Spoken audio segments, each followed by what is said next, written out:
I talk about really two things. First, my family, and then my church.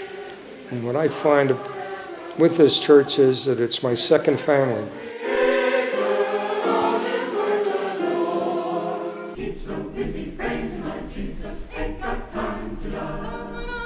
What I remember mostly about the beginning of this church was the age of the participants that were interested in organizing a Presbyterian church in Willingboro. The majority of the couple's combined age was approximately 70 years old, which meant the maximum of a husband and wife of 35 years each. Most of these people had never owned a house. They were either involved in a new job, or they came off the college campuses, got married, and they wanted to raise a family.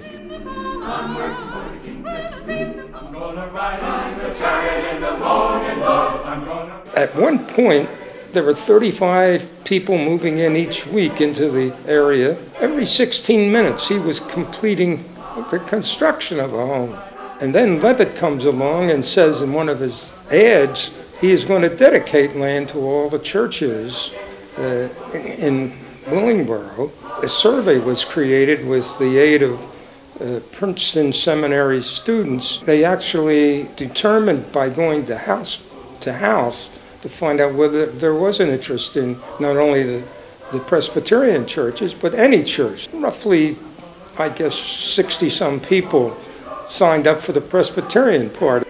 Sometime in October, we had our first church meeting in the Buckingham Park Elementary School. At that point, 60-some people attended.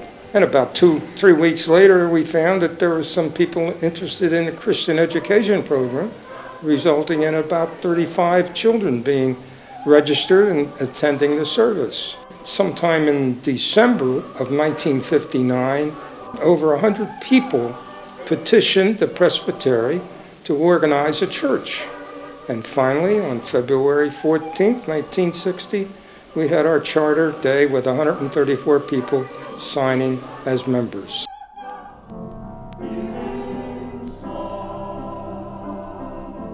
We were without a church home, so to speak. We were still in a Buckingham Park school, but we knew we needed a building program of some sort. A building committee was organized, and as a result of that, we hired a man by the name of Van Uffel, an architect from Haddonfield, who had just completed the construction of the Haddonfield Methodist Church. Mr. Van Uffel came up with a 3-building concept. A temporary sanctuary that would house would accommodate about 200 people. He thought that we could eventually bridge over to a second building that would house the offices and everything, and finally complete the 3rd building being a main sanctuary. As we gathered momentum, our population, our membership increased from approximately 134 people we started with to a peak of about 685 very early in the 70s. We noticed that Levitt's production was reducing. We also found that there was a loss in our membership on a monthly basis. Some of the younger families were increasing in size, and as a result, they were moving out of the community seeking larger homes. Originally, Van Uffel and the building committee were thinking of a 5-building complex. They reduced it down to 3, and then, of course, Mr. Van Uffel suggested that we better only have the 1 building because of our financial status. We broke ground in March of 1962, I think, and we moved in December of 62 into this 1 building as we are today. The only difference is we had individual chairs as opposed to pews, and that was because we wanted a joint effort using what is considered the temporary sanctuary for a social gathering.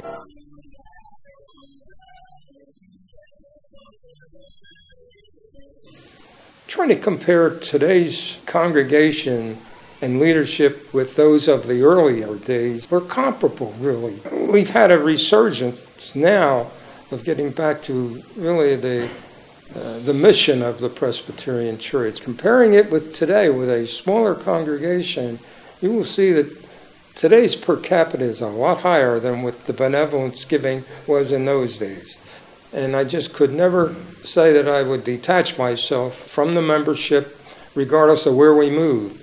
I look at the diversity of the church and everything, and I'm so proud of it, that we can all get together over a table of Thanksgiving and smile at one another and grasp one another. I think the friendship and the kindness is superb. The families that have maintained their status here, like the Ball family, the Beltzes, the Harpers, who are part of the financial institution, Lois Woodruff, who is part of the pledging group, keeping our books. I just can't say thank you enough for their service. I would like to see on top of Calvin Hall a cultural building dedicated to the children of the community that have a talent that can be exposed and exploited, such as arts, music, tutoring, where these children can show their importance to the community, because I think there lies the future of not only our town, but of our state and of our country and of the world.